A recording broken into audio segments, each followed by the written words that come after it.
오늘은 종료주일입니다. 예수님께서 나귀 새끼를 타고 예루살렘 성에 입성하실 때 많은 군중들이 손에 종려나무 가지를 들고 흔들며 호산나 다윗의 자손이여 찬송하리라다 주의 이름으로 오시는 자여 하며 열렬히 환영했습니다. 그래서 이날을 종료주일이라고 부르는 거지요. 종려나무는 영어로 팜트리라고 하는데요, 더운 나라에서는 흔히 볼 수 있는 대추야자 나무입니다. 종려나무는 흔히 승리를 상징합니다. 왕이나 장군이 전장에서 승리하고 돌아올 때 백성들은 종려나무 가지를 흔들면서 열렬히 환호했습니다. 하지만 개선 장군은 말을 타고 입성했지만 우리 주님은 나귀 새끼를 타고 예루살렘 성에 입성하셨습니다. 말은 힘과 권력을 상징하지요. 왕이나 장군들은 자신의 권력과 힘을 드러내고 싶어서 화려한 말을 치장하고 타고 왔지만 우리 예수님은 겸손하게 나귀 새끼를 타고 예루살렘 성으로 들어오셨습니다. 사람은 누구나 자기 자신을 드러내고 싶은 욕망이 있습니다. 자신의 존재를 드러내고 싶어하고 자신의 업적을 또 자랑하고 싶어하지요. 하지만 예수의 제자가 된다는 것은 그 드러냄의 욕망과 점점 멀어지는 것입니다. 늙은 다윗이 아들 솔로몬을 왕으로 세울 때 말이 아니라 아주 늙은 나귀에 태워서 기혼의 샘물로 보냈습니다. 그곳에서 사독 제사장과 나단 선지자로 하여금 솔로몬의 머리에 기름을 붓게 한 것이죠. 왜 그랬을까요? 겸손하라는 겁니다. 하나님 앞에서, 백성들 앞에서 잘난 척하지 말고 늘 겸손하라는 겁니다. 이것이 늙은 아버지가 아들에게 준 마지막 교훈이었습니다. 다윗의 이야기는 성경의 사무엘 상하를 통해서 자세히 기록되어져 있는데요, 그 마지막 장인 사무엘하 24장은 다윗의 어처구니 없는 실패 이야기입니다. 다윗은 자신의 힘을, 권세를 드러내고 싶은 교만이 마음에 들어오자 인구조사를 실시합니다. 이로 인해서 하나님의 징벌을 받게 되어서 아무 죄도 없는 7만 명이라고 하는 백성들이 전염병으로 죽고 말았어요. 사무엘하의 마지막 장인 24장은 위대한 영웅의 참담한 실패 이야기입니다. 하나님은 다윗의 이야기를 쓰시면서 왜 마지막 결말 부분에 이런 참담한 실패 이야기로 엔딩을 하게 되신 걸까요? 다윗이 위대한 것이 아니라 다윗과 같은 죄인을 귀하게 써주신 하나님의 은혜가 위대하다는 사실을 잊지 말라는 겁니다. 내가 잘나서 성공한 것이 아니라 하나님이 축복하셔서 이만큼 살게 되었다는 사실을 절대로 잊지 말라는 겁니다. 끝까지 겸손하라는 겁니다. 그래야 마지막이 아름다울 수 있다는 겁니다. 말년에 어처구니 없는 실패를 한 다윗은 아들 솔로몬에게 너는 나처럼 되지 말고 끝까지 겸손해야 한다 하는 가르침을 주기 위해서 솔로몬을 말이 아니라 늙은 노새에 태워서 기혼의 샘물까지 보냈던 겁니다.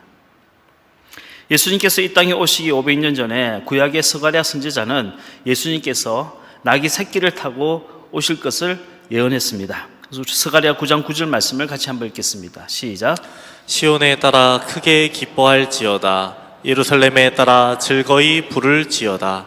보라, 내 왕이 내게 임하시나니 그는 공의로우시며 구원을 베푸시며 겸손하여서 나귀를 타시나니 나귀의 작은 것 곧 나귀 새끼니라.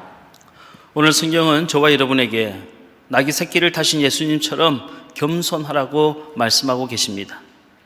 교만이란 지금 내가 누리고 있는 것들을 당연하게 생각하는 마음입니다. 다른 사람이 나에게 친절을 베풀어 주면 그건 당연하게 생각하는 겁니다.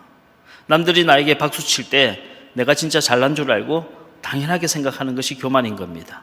자식들이 내 말을 잘 들어주는 것을 당연하다고 생각하는 거죠.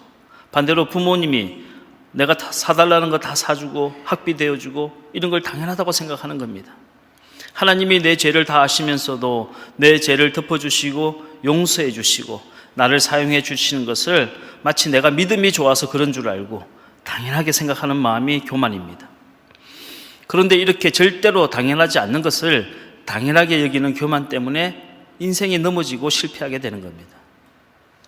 반대로 겸손이란 지금 내가 누리는 것들에 대해서 감사하는 마음입니다. 다른 사람이 나에게 조금만 친절을 베풀어줘도 정말 감동을 하고 감사하는 겁니다. 남들이 나에게 박수를 쳐주면 나는 그럴 자격이 없는 사람인데 라고 생각하면서 황송하게 생각하고 더 열심히 노력하는 거예요. 자식이 내 말에 귀 기울여주면 고맙게 생각하고 부모님이 내 필요를 채워주면 고맙게 생각하는 거예요. 나 같은 죄인을 용서하시고 써주신 하나님께 늘 감사하면서 불평하지 않는 겁니다. 이것이 겸손인 겁니다. 예수님께서 예루살렘에 입성하시기 직전에 제자들과 함께 감난산 아래에 있는 베다니라고 하는 마을에 이르렀을 때였습니다. 예수님은 제자들 중에 2명에게 마을로 들어가서 문 앞에 새끼 나귀가 매여 있는 것을 보거든 그것을 풀어서 데리고 오라 하고 말씀하셨어요. 그렇다면 이 2명의 제자는 누구일까요? 베드로와 요한입니다. 예수님은 공생의 마지막 때가 이르자 이 2명의 제자들에게 모든 것을 다 맡겨주셨습니다. 누가복음 22장에 6월절 최후의 만찬을 준비하실 때도 이 베드로와 요한에게 떡과 포도주를 준비하라고 당부하셨습니다. 마지막까지 믿고 맡길 수 있는 제자. 다른 사람은 다 떠나가도, 다른 사람은 다 등을 돌리고 배신해도 이 사람만큼은 나와 함께 끝까지 가겠다라고 믿을 수 있는 제자. 저와 여러분이 바로 그런 제자들이 되시기를 주의 이름으로 축원합니다. 베다니는 예수님께서 공생의 마지막 시간을 보내신 장소입니다. 베다니라고 하는 말은 히브리어로 사랑의 집이란 뜻이에요. 죽은 나사로가 다시 살아난 기적의 사건이 일어난 곳이 베다니 마을입니다. 마리아가 향유 옥합을 깨뜨려서 주님의 발에 부은 이 도유 사건이 일어난 곳도 베다니 마을입니다. 이처럼 사랑의 집인 베다니에서는 많은 사랑의 사건들이 일어난 겁니다. 교회란 한마디로 사랑의 사건이 일어나는 장소입니다. 도저히 안 변할 것 같은 사람이 변해서 하나님 믿고 은혜 받는 것. 세상 같았으면 벌써 서로 고발하고 고소했을 것을 서로 용서하고 화해하는 사건이 일어나는 곳. 죽을 병에 걸린 사람이 온 교인이 합심해서 기도했더니 정말 기적같이 깨끗이 낫는 그런 사건이 일어나는 곳. 그런 사랑의 사건이 일어나는 곳이 바로 교회인 겁니다. 여러분, 사랑은 본질상 사건이고 사고입니다. 이게 계획한 대로 되고 누구나 다 예상한 것처럼 되어버리는 것은 그건 사랑이 아니에요. 예컨대 양반집 아들인 이몽룡과 기생집 딸인 춘향이가 서로 사랑하게 되는 거, 이건 사고예요. 세상 무서운 줄 모르고 애들이 사고를 친 거라고요. 이 세상 무서운 것을 상징하는 인물이 변사또 아닙니까? 또 원수의 집안인 로미오와 줄리엣이 한눈에 빠져서 서로 사랑하게 되는 것, 이것도 사건이고 사고예요. 그런데 사랑이란 것이 바로 이런 사건이고 사고라는 겁니다. 전혀 뜻밖의 사람이 은혜를 받고 변화되는 것, 전혀 기대하지 않았던 뜻밖의 사람이 축복을 받고 헌신을 하게 되는 것, 이것이 바로 은혜이고 사랑의 사건인 겁니다. 저는 우리 일산신강교회가 베다니 마을과 같이 이런 사랑의 사건들이 많이 일어나는 교회가 되기를 주의 이름으로 축복합니다. 주님은 2 제자에게 나귀 임자가 어찌하여 나귀를 풀어가느냐고 묻거든 주가 쓰시겠다 하라 하고 대답하라고 시켰습니다. 누가복음 19장 31절 말씀을 같이 한번 읽겠습니다. 시작. 만일 누가 너희에게 어찌하여 푸느냐 묻거든 말하기를 주가 쓰시겠다 하라 하시매. 베드로와 요한이 마을에 들어가 보니 정말 예수님 말씀하신 것처럼 어느 집 대문 앞에 나귀 새끼가 줄에 묶여 있는 거예요. 주님이 시키신 대로 줄을 풀어서 그 나귀 새끼를 데려가려고 하니까 나귀 임자가 따지고 들었습니다. 아니 당신들 누군데 남의 나귀를 함부로 그렇게 데려가는 거요? 하고 물어봤어요. 그러자 제자들은 주님이 시키신 그대로 대답을 했습니다. 주가 쓰시겠다 하라. 여러분 한번 따라해 보시기 바랍니다. 주가 쓰시겠다 하라. 시작. 주가 쓰시겠다 하라. 정교인 특별 새벽 기도를 한다고 새벽에 나오라는데 몸은 천근만근 무겁고 이 몸을 가지고 나가야 되나 이런 생각이 들면 여러분 이렇게 한번 말씀해 보시기 바랍니다. 주가 쓰시겠다 하라. 주가 쓰시겠다 하라. 그러자 나귀 임자는 아무 말도 없이 군소리 없이 이 나귀 새끼를 내어주었어요. 19장 33절에서 35절 말씀을 같이 한번 읽겠습니다. 시작. 나귀 새끼를 풀 때에 그 임자들이 이르되 어찌하여 나귀 새끼를 푸느냐 대답하되 주께서 쓰시겠다 하고 그것을 예수께로 끌고 와서 자기들의 겉옷을 나귀 새끼 위에 걸쳐 놓고 예수를 태우니. 여러분 입장을 바꾸고 한번 생각해 보시기 바랍니다. 여러분이 나귀 임자라면 어떻게 하시겠어요? 아니, 주가 쓰시겠다고요? 주님이 쓰신다는데 당연히 갖고 가셔야죠. 어여 가져가십시오 했겠습니까? 아니면 이 양반들이 아침 대바람부터 뭘 잘못 잡수셨나? 그렇게 필요하면 돈을 내시든가요? 하고 따졌겠습니까? 여러분 같았으면 어떻게 하셨겠습니까? 성경은 하나님의 눈으로 본 인간의 이야기라고 여러 번 말씀을 드렸습니다. 성경 속에는 수많은 사람들의 삶과 죽음의 이야기, 사랑과 이별의 이야기, 성공과 실패의 이야기들이 적혀 있어요. 그런데 그 많은 이야기들을 하나님의 구원의 관점, 은혜의 관점으로 보지 않으면 이 성경이란 게 아주 편협한 유대인의 역사서가 됩니다. 아니면 믿지 못할 그런 소설 판타지가 되고 마는 거예요. 성경의 어느 한 구절도 하나님의 은혜가 담겨있지 않는 구절은 단 한 구절도 없습니다. 오늘 사소한 나귀 새끼 이야기 이 속에도 하나님께서 저와 여러분에게 들려주시고자 하는 은혜의 메시지가 담겨져 있는 겁니다. 첫 번째는 주인이 따로 있고 임자가 따로 있다는 겁니다. 오늘 본문의 말씀을 잘 읽어보시면 비슷한 단어 같지만 사실상 내용이 전혀 다른 두 단어가 등장하고 있습니다. 누가복음 19장 31절에서 33절 말씀을 다시 한번 읽겠습니다. 시작. 만일 누가 너희에게 어찌하여 푸느냐 묻거든 말하기를 주가 쓰시겠다 하라 하심에 보내심을 받은 자들이 가서 그 말씀하신 대로 만난지라. 나귀 새끼를 풀 때에 그 임자들이 이르되 어찌하여 나귀 새끼를 푸느냐. 이게 두 단어가 나오죠. 하나는 주인이고 또 하나는 임자입니다. 31절에 주가 쓰시겠다 하라 에서 주는 주인입니다. 헬라어로는 퀴리오스라고 합니다. 반면 33절에 나오는 그 임자들이 이르되 에서 임자란 청지기를 뜻합니다. 주인의 소유를 맡아서 관리하는 사람을 뜻하지요. 헬라어로는 키리오이라고 부릅니다. 키리오스와 키리오이는 전혀 다른 뜻입니다. 키리오스, 주인은 소유권을 가진 사람입니다. 반면에 키리오이, 임자는 소유권은 없되 점유할 수 있는 사람을 뜻하는 겁니다. 이스라엘 사람들은 이 소유의 개념과 점유의 개념을 철저하게 구별했습니다. 키리오이, 임자는 점유할 수는 있지만 소유할 수는 없어요. 그렇기 때문에 키리오스, 주인의 뜻에 무조건 따라야 하는 겁니다. 근데 이스라엘에서는 땅의 주인은 하나님 한 분밖에 없어요. 인간은 잠시 땅을 점유할 수는 있지만 소유할 수는 없다고 생각했습니다. 그래서 7년째 안식년이 되면 무조건 그 땅을 놀리는 겁니다. 어떤 곡식도 심거나 거둘 수가 없는 겁니다. 그것이 땅의 주인인 하나님께 다시 돌려드리는 거예요. 그것이 땅의 주인이신 하나님의 뜻이라고 믿는 것입니다. 또 추수할 때는 땅에 한번 떨어진 곡식은 절대로 다시 주울 수 없어요. 그리고 밭에 내 기퉁이는 자랄 수가 없는 겁니다. 왜 그렇습니까? 땅에 한번 떨어진 이삭은 불쌍한 과부의 소유이고 밭에 내 귀퉁이의 곡물은 지나가는 나그네나 고아들의 몫이기 때문이에요. 그게 땅의 주인이신 하나님께 다시 돌려드리는 방법이에요. 그것이 땅의 주인이 하나님임을 인정하는 방법입니다. 나귀 새끼의 임자는 주인이 아니라 키리오이, 청지기이기 때문에 키리오스이신 주님의 뜻에 따라야만 합니다. 그래서 키리오스이신 주님께서 주가 쓰시겠다 하자 나귀를 순순히 내어놓았던 겁니다. 여러분, 하나님을 믿는다는 것은 하나님을 키리오스로, 주인으로 인정하는 겁니다. 그리고 나는 키리오이, 임자이고 청지기임을 고백하는 겁니다. 내 몸과 내가 지금 가지고 있는 물질과 심지어 내 자식도 주인은 키리오스이신 하나님이시고 나는 잠시 맡아서 관리하는 키리오이, 청지기임을 고백하는 것이 신앙입니다. 임자가 주인 노릇하면 인생이 고달파집니다.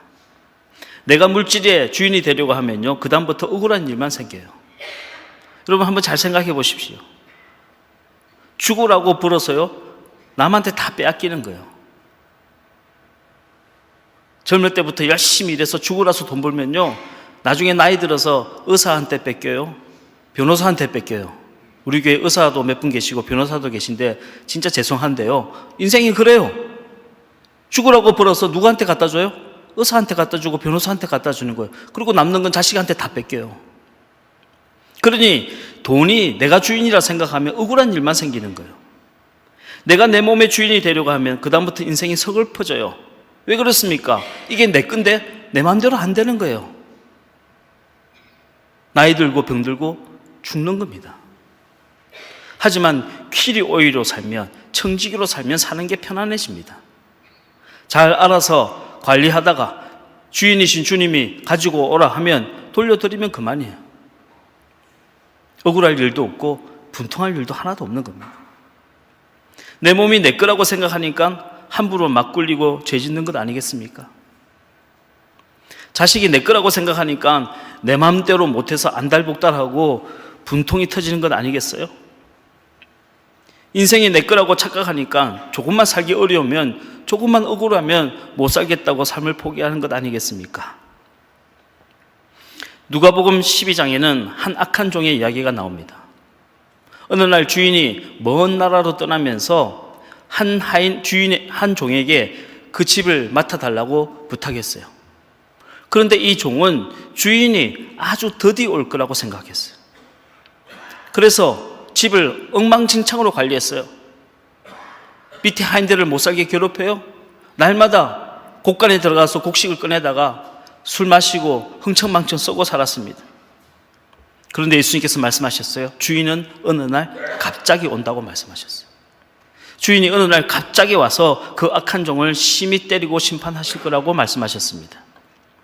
우리는 내가 내 인생의 주인이 되면 행복해질 거라고 생각하지만 사실 그렇지 않습니다. 그 순간부터 나는 폭군이 되는 거고 내 곁에 있는 사람은 불행해지는 거예요. 내가 집안의 주인이 되면 그때부터 내 아내에게 폭군이 되고 내 자식들에게 폭군이 되는 거예요. 내가 퀴리오스, 주인이 되면 내 가정도 불행해지고 우리 교회도 불행해지는 겁니다. 인간이 지금처럼 하나님이 창조하신 자연을 마치 내가 주인인 양, 자연을 함부로 막대하고 환경을 오염시키고 못살게 괴롭히면 언젠가는 인간은 자신의 힘으로는 절대 감당할 수 없는 피조세계의 역습을 당할 수밖에 없어요. 그때는 강력한 백신으로도 막을 수가 없고 산 꼭대기 위에 도망을 가도 땅굴 속으로 도망을 가도 소용이 없게 됩니다. 인간은 더 이상 인간이 피조세계의 주인이 아니라 하나님이 이 자연의 주인이심을 인정해 드려야 합니다. 그리고 하나님의 뜻대로 순리대로 살아야 되는 거예요.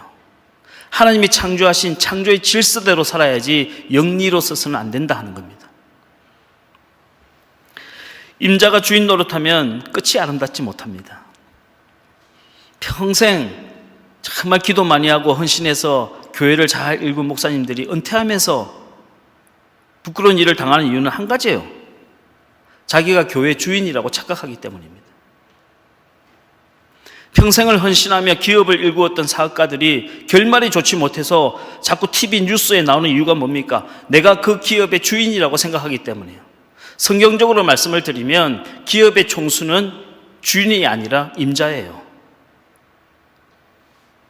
물러나야 할 때를 알고 아름답게 퇴장하려면 다음 세대와 화해를 하고 우리 후손들에게 아름다운 것을 물려주려면 내가 주인이라는 생각을 버리고 내가 임자라는 청지기라는 마음을 가져야 합니다.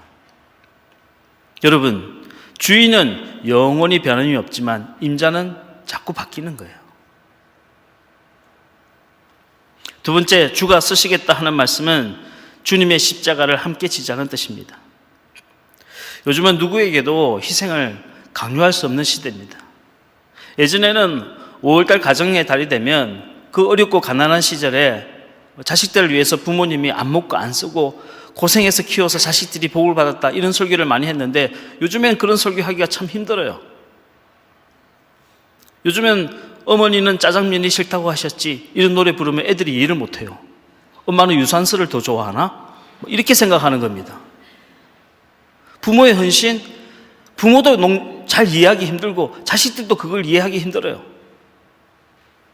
요즘은 그렇게 어려운 형편에도 참 믿음이 좋으셔서 하나님께 헌금 바쳐서 복을 받았다 이런 설교하기 힘들어요.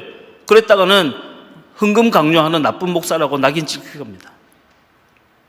아무리 그럴 법한 이유가 있어도, 아무리 정당한 이유가 있어도 남들에게 희생을 강요할 수 없는 시대가 된 겁니다.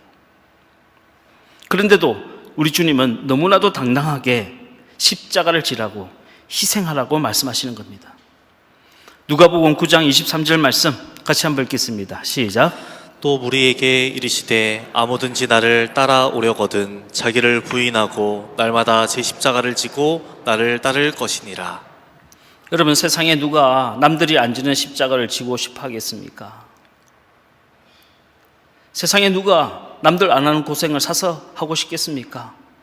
다들 편하게 살고 싶어 하고 교회에서 예수 믿어도 편하게 예수 믿기를 원하지 않으십니까?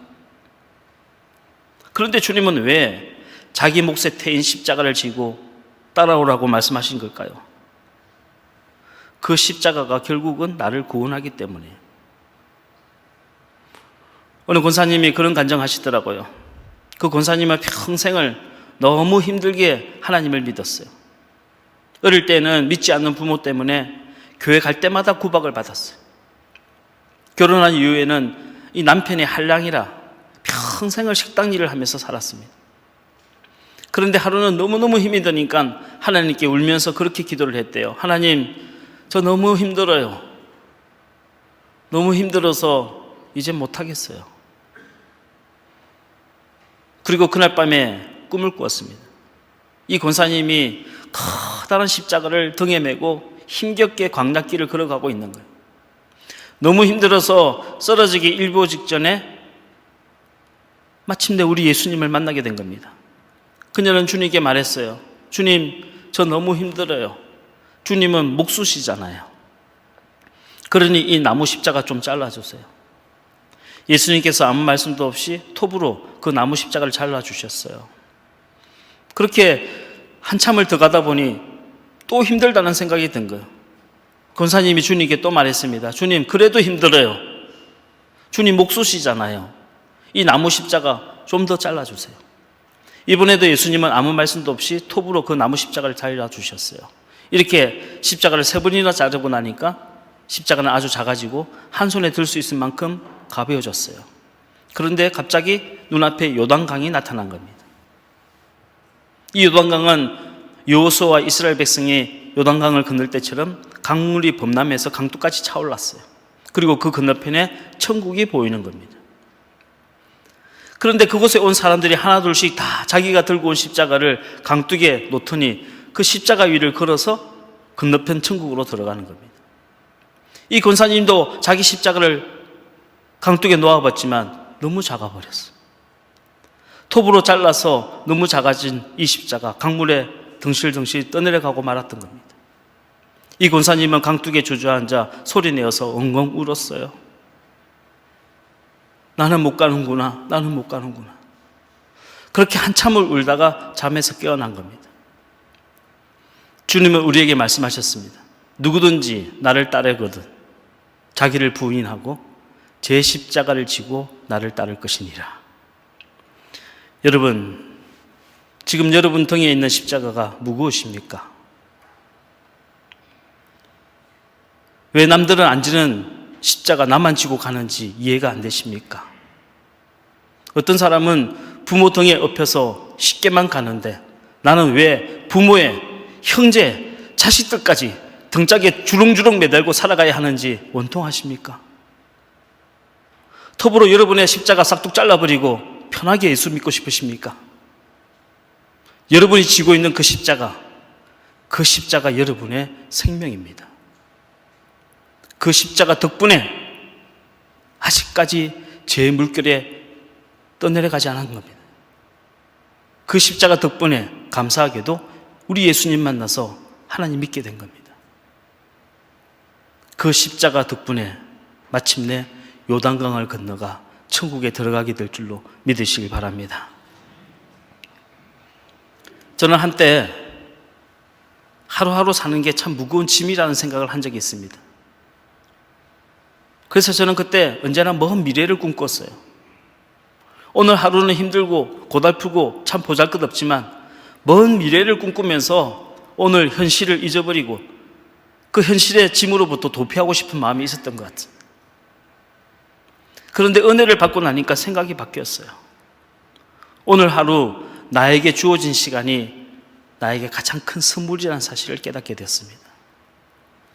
오늘 하루 나에게 허락된 만큼 감사하며 살아가는 것이 그게 행복이란 걸 깨닫게 된 거예요. 하나님이 나에게 기회를 주신 만큼 최선을 다해보고 하나님이 나에게 허락하신 만큼 감사하며 살아가는 것, 그 하루가 나에게 가장 소중한 시간이고 그 하루가 나에게 주어진 가장 큰 선물이라는 사실을 깨닫게 된 겁니다. 오늘 내가 질 수 있는 십자가가 있다면 그것이 크든 작든 간에 내가 질 수 있는 십자가가 있다면 평생은 아니더라도 오늘 하루만큼은 질 수 있겠다 하는 생각을 하게 된 겁니다. 그러니 윤동주 시인의 시 십자가처럼 행복했던 사나이 예수 그리스도처럼 모가지를 들여오고 꽃처럼 붉은 피를 흘릴 수 있을 것 같은 마음이 든 거예요. 평생은 장담하지 못한다 할지라도 오늘 하루만큼은 그 십자가를 질 수 있겠다 하는 마음으로 살아보는 겁니다. 그렇게 살아보면 사라지는 거예요. 그렇게 십자가를 지다 보면 하루가 지나고 또 하루가 지나고 그것이 1년이 되고 10년이 되다 보면 어느새 그 십자가가 내 영광이 되고 구원이 되는 겁니다. 처음부터 칭찬받고 영광받을 목적으로 십자가를 진 사람은 변질되고 타락되기 쉽습니다. 하지만 오늘 하루만큼은 이 십자가 져봐야겠다 하는 믿음으로 하루하루 살아가는 사람은 언젠가 주님과 함께 부활의 영광에 이르게 되는 줄로 믿으시길 바랍니다. 주님은 자기 십자가를 지고 주님의 고난에 동참한 사람만이 영적인 상속자가 될 수 있다고 말씀하셨습니다. 로마서 8장 17절 말씀을 같이 한번 읽겠습니다. 시작. 자녀이면 또한 상속자 곧 하나님의 상속자요 그리스도와 함께한 상속자니 우리가 그와 함께 영광을 받기 위하여 고난도 함께 받아야 할 것이니라. 우리가 내 몫에 태인 십자가를 기쁨으로 지는 이유는 그래야 영적인 상속자가 되기 때문에, 영적으로 물려받을 수 있는 것이 생기기 때문에. 여러분, 삶의 목적이 달라지면 행동도 달라집니다. 우리 예수 믿는 사람도 물론 돈도 벌어야 되고 행복하게 살아야 해요. 우리 예수 믿는 사람도 운동도 열심히 하고 건강해야 합니다. 우리도요, 좀 예술도 즐기고 문화생활도 하셔야 돼요. 우리 예수 믿는 사람도 좀 멋도 부릴 줄 알고 이쁘게 꾸밀 줄도 아셔야 됩니다. 하지만 그것만이 목적인 사람은 예수의 제자가 될 수가 없습니다. 예수의 제자가 살아가는 궁극적인 목적은 나에게 주어진 십자가를 지고 주님을 따라가다 보니 나도 모르는 사이에 주님의 마음에 물들게 되고 어느 순간에 주님의 부활의 영광에 참여하는 겁니다. 이것이 제자의 목적인 거예요. 나를 미워하고 욕했던 사람을 도리어 축복하고 고생해서 번 돈을 이웃을 위해서 선뜻 헌금하고 1년에 한 번밖에 없는 그 휴가를 선교지에서 땀 흘리면서 보내고 감사패도 없고 표창장도 없는 일을 평생을 그 일을 봉사하고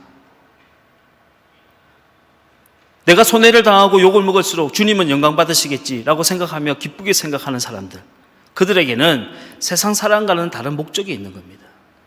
여러분, 사람이 목적이 달라지면요 행동이 달라져요. 2주 전에 여수 순천에 있는 애양원 교회를 다녀왔습니다. 또 순교자 기념관도 가고요. 내친 김에 손양원 목사님 생가가 있는 함안에도 다녀왔어요. 제가 그곳을 다녀오면서 참 여러 가지 생각이 들었습니다. 손양원 목사님의 애양원 교회에서 그 한센병 환자들, 나병 환자들 피고름을 다 빨아가면서 섬겼어요. 그리고 금쪽 같은 내 두 아들을 총으로 쏴 죽인 원수를 살리기 위해서 그 안재선을 내 양자로 받아들였습니다. 손양원 목사님도 6.25 전쟁 중에 공산당의 총탄에 맞아서 순교를 당하셨어요. 그 목사님과 두 아들 가족묘가 나란히 그곳에 있습니다. 목사님이 돌아가신 이후에 그 양자로 들어왔던 양재선은 행방불명이 되었어요. 50년 동안 단 한 번도 찾아오지 않았습니다. 그런데 50년 이후에 그 안재선의 아들인 안경선이 애양원교회를 찾아온 거예요. 목사가 되었어요. 아버지가 돌아가시면서 마지막 남긴 유언이 너 손장원 목사님 같은 훌륭한 목사님이 되라. 그때까지만 해도 자기 아버지가 손장원 목사님의 두 아들을 총으로 쏴 죽인 좌익 청년이었다는 것을 전혀 몰랐대요.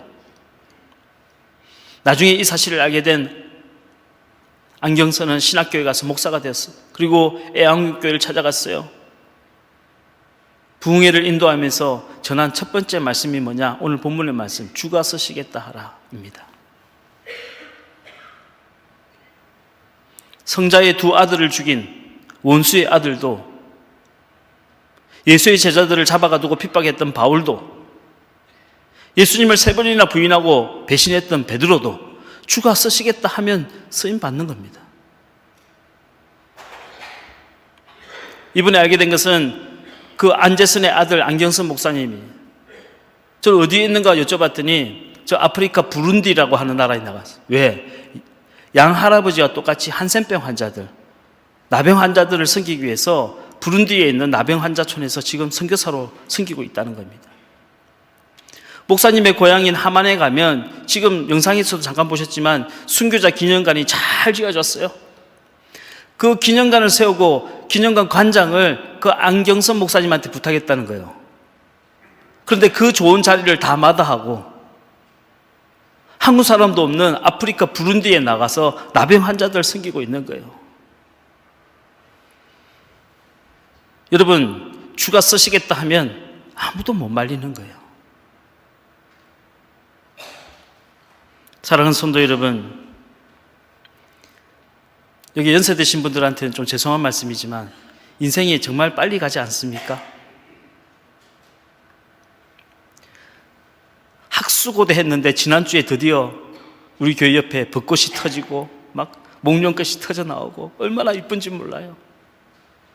제가 기도했습니다. 하나님, 정교인 특색 때까지만 저것 좀 지켜달라고. 근데 여러분 보십시오. 오늘 내일 비 오면요 다 떨어져요. 다 떨어져. 인생이 그런 겁니다. 그 화려하고 젊고 정말 멋있었던 인생이 언제 지는지도 모르는 사이에 지어버리고 마는 거예요.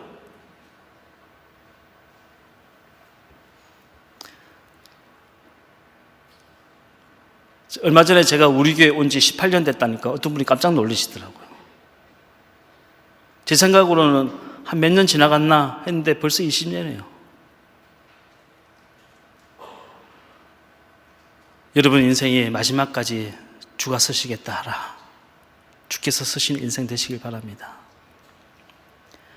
내가 주인 행세하면서 여기저기 사고치고 넘어지고 쓰러지고 하지 마시고 주께서 맡기신 이 인생을 주를 위해서 잘 쓰시다가 주께서 부르실 때 잘했다 칭찬받는 그런 좋은 종들 되시기를 주님의 이름으로 간절히 축복합니다.